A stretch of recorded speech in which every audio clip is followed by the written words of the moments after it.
Cześć, tu Dorota. Witajcie na kanale Polish with Dorota.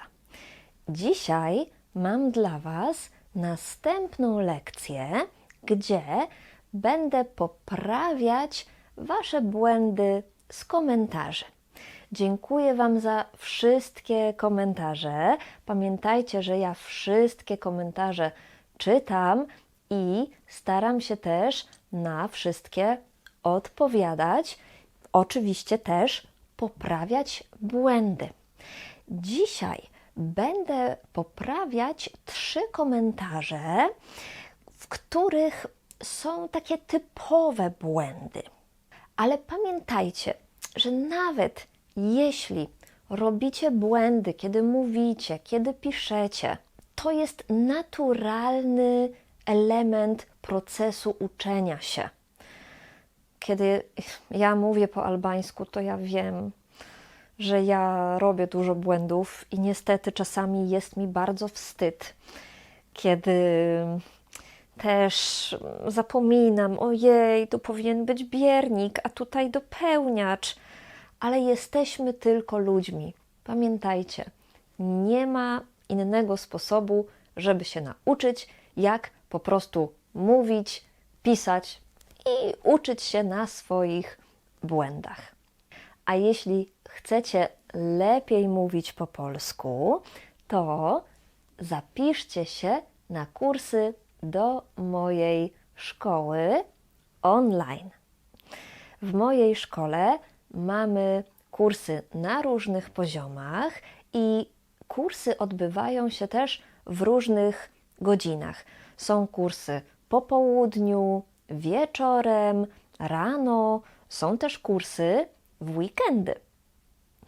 Więc skontaktuj się ze mną, a ja wybiorę najlepszą grupę dla Ciebie, która pasuje do Twojego trybu życia, do Twojej pracy, do tego, jak Ty lubisz się uczyć.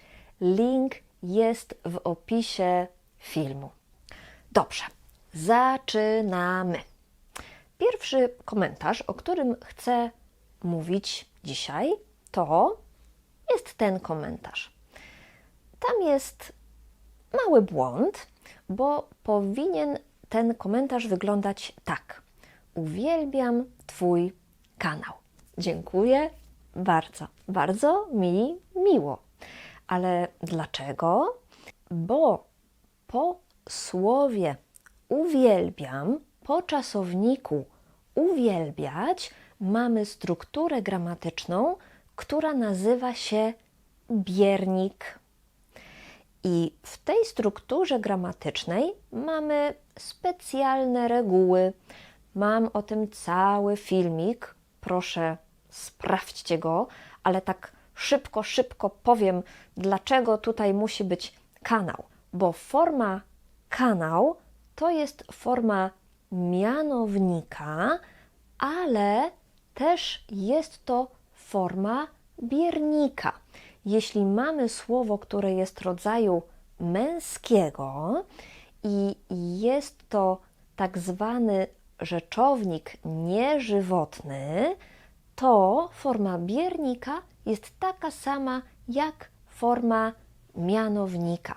Więc mówimy: uwielbiam Twój kanał, uwielbiam ten film, uwielbiam francuski ser i tak dalej, i tak dalej.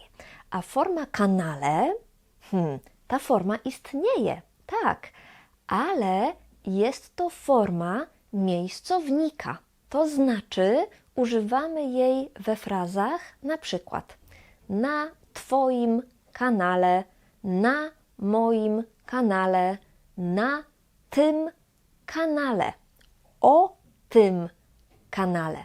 Generalnie miejscownika używamy tylko po tych 5 słówkach: na, o, po, przy, w. Ale nie zawsze to będzie miejscownik, czasami będzie biernik. No wiem, polski jest trochę taki skomplikowany. Drugi komentarz jest taki. I tutaj jest bardzo fajna fraza. Dać radę. Mówimy dam radę. Jeśli macie jakiś plan i chcecie to zrobić i mówicie I will manage, I'll do this. Mówimy dam radę. Ale nie rady. Ale może powiecie, ale ja słyszałem chyba. Tak, w wersji negatywnej. Nie dam rady. Nie dam rady. To jest za trudne. Nie dam rady. I won't manage. I won't do it. Nie dam rady. Dam radę? Nie dam rady. Dlaczego? Dlatego, że kiedy macie czasowniki, które wymagają biernika, to w negatywnej wersji, kiedy jest nie, one wymagają dopełniacza. I tutaj wszystko się zmienia. Czyli na przykład dam Ci prezent, nie dam Ci prezentu. Mam czas, nie mam czasu. Lubię kawę, nie lubię kawy.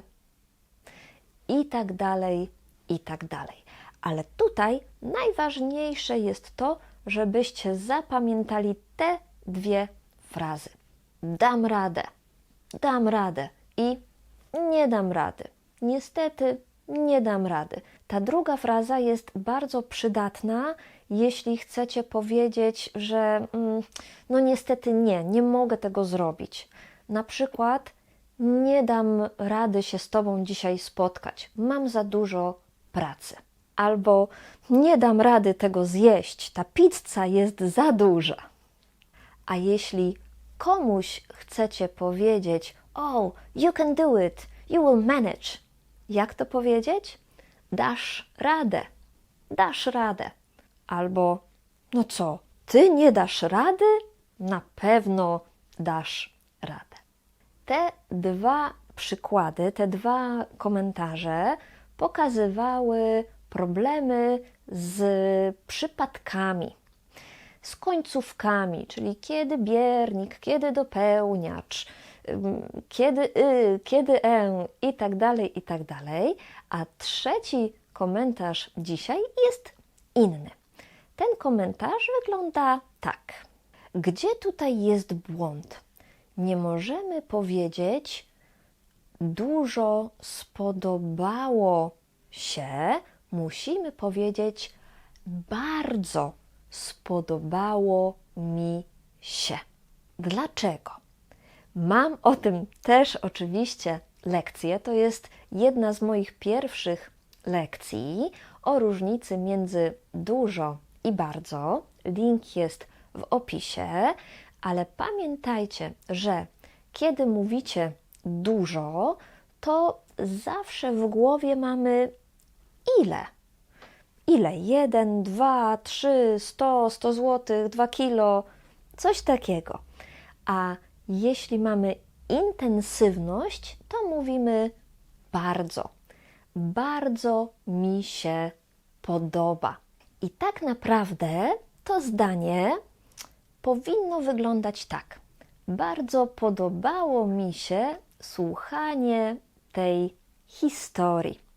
Dlaczego? Bo tutaj musimy mieć rzeczownik. Nie słuchać, czasownik, tylko słuchanie, rzeczownik.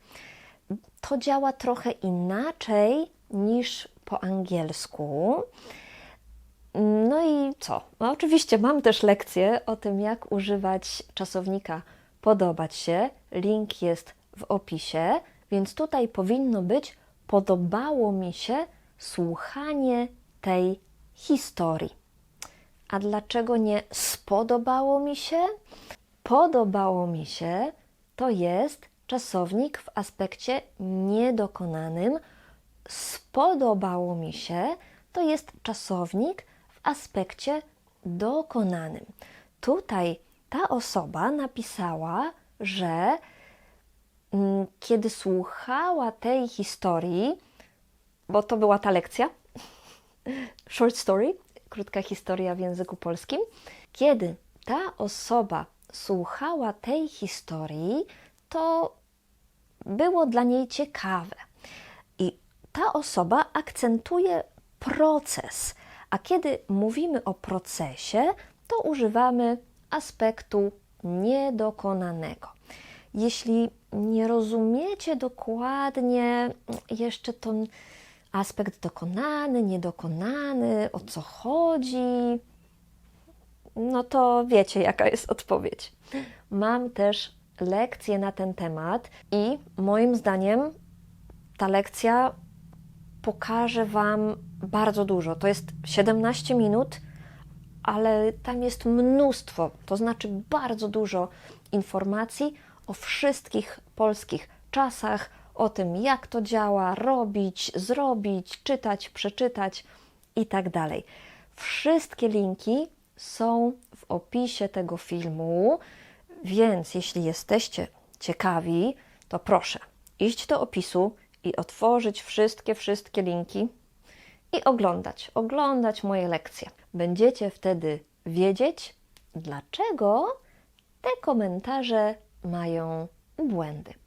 A jeśli wolicie uczyć się z nauczycielem i jeśli wolicie, żeby nauczycielka powiedziała Wam dlaczego, jeśli chcecie mieć możliwość, żeby zadawać pytania nauczycielowi, to oczywiście możecie zapisać się na kursy do mojej szkoły. Wtedy nauczycielki wszystko Wam wyjaśnią krok po kroku.